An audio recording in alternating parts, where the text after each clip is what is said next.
E o Bonhoeffer diz o seguinte, que existem dois tipos de comunhão em Cristo. Uma espiritual e a outra anímica. A anímica é aquela que é voltada ou pautada pelo desejo da alma, aquilo que eu posso tirar proveito. Então, eu me relaciono do Richard porque ele é o coordenador do CTM e eu posso dar aula lá. E eu me relaciono com o Gustavo porque ele pode me indicar.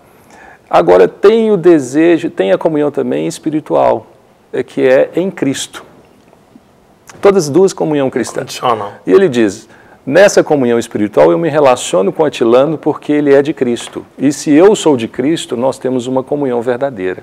E o Bonhoeffer fez uma afirmação muito interessante, que só existe a comunhão cristã com pessoas que servem a Cristo. É impossível uma comunhão cristã entre um incrédulo e um cristão. E dentro dessa comunhão, a comunhão verdadeira, que a gente vê a beleza de Cristo na vida do outro, é aquela pautada que eu chamo de comunhão espiritual. Então é interessante que ele diz uma frase assim, eu vejo às vezes Cristo maior na vida do Atilano do que na minha, porque na dele eu vejo o testemunho, eu vejo a ação de Deus. Às vezes na minha eu não vejo. E aí, pensando nisso, como a gente estava discutindo, são tantas circunstâncias onde eu deixo de ver Cristo na vida do outro e passo a ver talvez só na minha vida. E às vezes isso pula para o egoísmo e eu falo, não, eu sou melhor porque eu tenho mais Deus do que ele. Então, se eu tenho mais Jesus na minha história do que o Richard, eu não vou ficar na igreja que tem um Richard, por quê? E aí eu esqueço de um princípio que, se nós estamos unidos em Cristo, nós temos que conviver juntos. E conviver juntos com o mesmo propósito, anunciar a mensagem de Cristo. Isso isenta todas as minhas vontades e se une a uma vontade única, que é a de Cristo.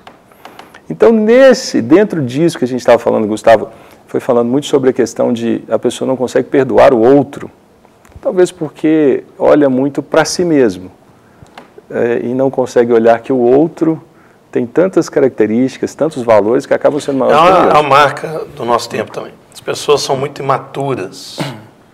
Elas têm uma dificuldade muito grande de aceitar um cenário diferente daquilo que ela espera. Ela tem uma dificuldade muito grande de conviver com uma pessoa diferente daquilo que ela espera. Então ela constrói um estereótipo, cria os critérios de convivência, e se você não se enquadra naquilo, você não serve para ter convivência com ela. Então, mesmo a pessoa que já conheceu a Cristo, teve uma experiência de salvação, ela tem essa dificuldade de ver Cristo na outra pessoa. Por quê? Porque ela se olha muito, ela vive muito em função dela mesma. E aí cria até critérios espirituais para estabelecer, espirituais entre aspas, para estabelecer uma convivência de comunhão. E aí, como esses critérios, na verdade, não são espirituais, são fruto da sua imaturidade, do seu egoísmo, ela começa a selecionar as pessoas dentro da igreja. E aí começa a ter essa comunhão anímica dentro da própria igreja. Até que chega um ponto que aquilo ali fica insuportável e aí ela então entende que tem que sair da igreja. E é interessante e estabelecer outra quando comunhão. Paulo escreve a Timóteo, e Paulo está tratando com Timóteo muito relacionado às questões congregacionais, né? E no capítulo 3, ele diz assim, no verso 14, 1 Timóteo. Escreva essas coisas esperando ir ver-te em breve, para que, se eu tardar, fique cientes de como se deve proceder na casa de Deus, que é a igreja do Deus vivo, coluna e baluarte da verdade. Evidentemente, grande é o mistério da piedade, e aí ele vai concluir, aquele que foi manifestado na carne, justificado em espírito, contemplado por anjos, pregado entre os gentios, crido no mundo, recebido na glória. Mas aqui a gente percebe uma carta pastoral a Timóteo, mas dizendo, olha, fique ciente de como você deve proceder na igreja, como é que você deve administrar isso. Olha para você ver. Porque aqui também esse bate-papo é um pouco isso. A gente talvez levar uma instrução, olha, como se deve proceder para que a alegria de congregar seja também real no coração dos irmãos. Mas aí eu estava... Quem fala em igreja, fala em corpo, fala em membro, fala em unidade, tem que ler 1 Coríntios 12. É obrigatório, que fala do corpo de Cristo, né? Cada pessoa tem sua função. Então é muito claro, 1 Coríntios 12, 12. Porque assim como o corpo é uma só unidade, tem muitos membros, e todos os membros do corpo, ainda que muitos, formam um só corpo, assim também acontece com relação a Cristo. Pois todos fomos batizados por um só Espírito para ser um só corpo, quer judeus, quer gregos, quer escravos, quer livres, e a todos nós foi dado beber de um só Espírito. Então, na verdade, nós somos um corpo só, e cada um tem uma função. E é estranho quando a gente olha que o outro tem outra função, é diferente da que você faz. E às vezes tem gente que fala, não, você tem que fazer o que eu faço, você tem que me ajudar. Às vezes eu posso te ajudar em alguma coisa, mas Deus me chamou para outra coisa, assim como chamou vocês. Mas nós fazemos parte do mesmo corpo e estamos trabalhando juntos, cada um fazendo o seu trabalho no corpo, para que o corpo possa crescer. Não é, pastor Gustavo? É assim que funciona. Não, você tem que te ouvir agora, Gustavo. Eu estou aqui. É a pressão. É a pressão. É a pressão. É porque eu estava falando, assim, no intervalo aqui, a turma olhou assim e disse assim, não, tem que pegar a respiração dele. Mas houve um tempo de perdão aqui, né? De liberação, de uma comunhão espiritual. Aí eu decidi ficar calado. Deixa eu ficar calado, você Mas você está sendo imaturo. Com bate-papo com gente calada não existe, velho, não tem jeito. Está ouvindo. Não, a gente quer te ouvir, vamos lá. Vai lá. Você me fez lembrar, eu assisti a um filme há um tempo atrás, é um filme verídico acontecido na Argélia, quando houve ali na Argélia uma revolução islâmica. E havia diversos grupos cristãos ali na Argélia. E um desses grupos cristãos era um grupo de um mosteiro. Eram 7 pessoas que estavam ali por causa do chamado que haviam recebido de Jesus para servirem aquele povo naquele lugar. E esse grupo de 7 pessoas, eram todos homens, começou a vivenciar as pressões dessa revolução islâmica que estava acontecendo na Argélia. E, de repente, aqueles extremistas islâmicos começaram a matar alguns que eram cristãos. E, constantemente, eles começaram a se reunir para discutir entre eles o que eles deveriam fazer. Nós vamos fugir, nós vamos ficar... enfrentar. Qual vai ser a nossa decisão? E o filme retrata muito bem esse tempo deles de busca de Deus, de oração, e esse tempo, o tempo em que estavam sozinhos, cada qual buscando a Deus no seu particular, e também o tempo em que eles se reuniam ao redor da mesa para conversarem sobre a vida deles, sobre a decisão deles, sobre o que eles iriam fazer. Eram pessoas diferentes, idades diferentes, com histórias diferentes, mas que tinham um chamado de Deus. E eles retrataram muito bem essa caminhada com Cristo. Porque é uma caminhada que acontece em meio às vicissitudes, às dificuldades, às pressões, às adversidades, os medos. O medo é muito claro, essa autopreservação.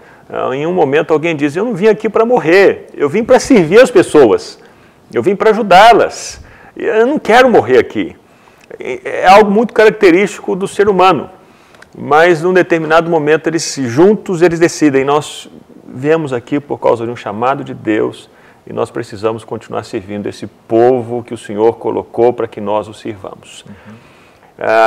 Ali percebemos a importância do congregar, um ajudando o outro, um conversava com o outro, um fortalecia o outro, né? Um trazia a palavra de Deus para o outro, e no final, por causa de Cristo, do chamado de Jesus, eles decidiram permanecer naquele lugar, ali na Argélia.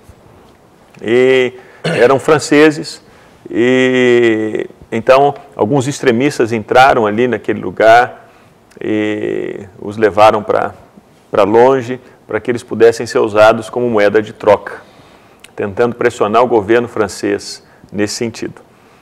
E morreram, entregaram a vida por causa desse chamado de Deus, de Jesus, e que é o mais relevante na igreja. A comunhão, ela não pode jamais estar dissociada, eu quero enfatizar isso de novo, da palavra de Jesus, de Jesus.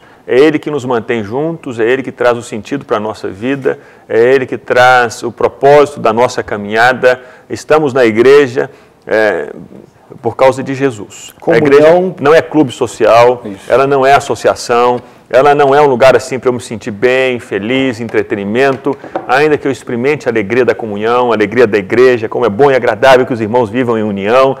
A bênção do Senhor é derramada nesse lugar da comunhão, da igreja.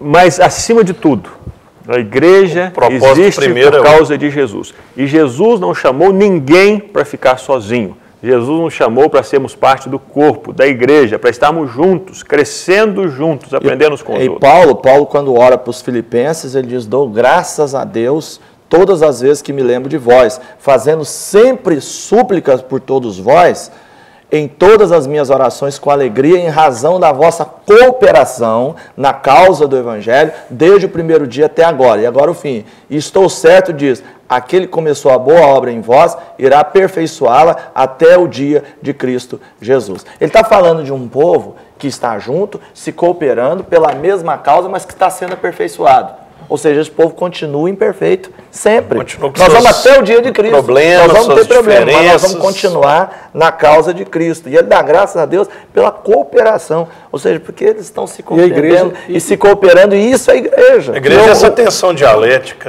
e é um momento, esse assim, conflito. É um lugar de comunhão onde a renúncia vai existir, onde às vezes o sofrimento vai aparecer. São as oportunidades de crescer. É onde eu vou, às vezes, me doar mais do que o necessário, onde eu vou caminhar a segunda milha, e onde eu vou oferecer outra face. E aprender, né, Charles? Por amor a Cristo. 52 domingos. São 52 pregações. 1 hora. É aula. Você está aprendendo. É tempo abrindo a palavra de Deus e aprendendo. É isso. Aí você ainda tem uma escola dominical. Mais 52, 104, mais um culto durante a semana, 160, 170 vezes por semana. Eu vejo assim, você está falando de aprendizado, por ano, né? É muito aprendizado, mas o tempo é pouco. O nosso programa praticamente chegou ao final. E eu gostaria que você deixasse as considerações finais, e considerações breves finais. Você foi teleguiada. Mas eu queria começar com Deus que a igreja do Senhor Jesus. A graça. Mas eu queria que o Gustavo, considerações finais. Consideração final que eu gostaria de deixar. Aí você reduz do deles. É que o congregar, ele acontece tanto no prédio, no templo, a igreja, onde está todo mundo junto, como em casa. Não é só em casa, nos grupos pequenos, e também não é só no domingo, naquele lugar grande. A Bíblia fala do templo e de casa em casa.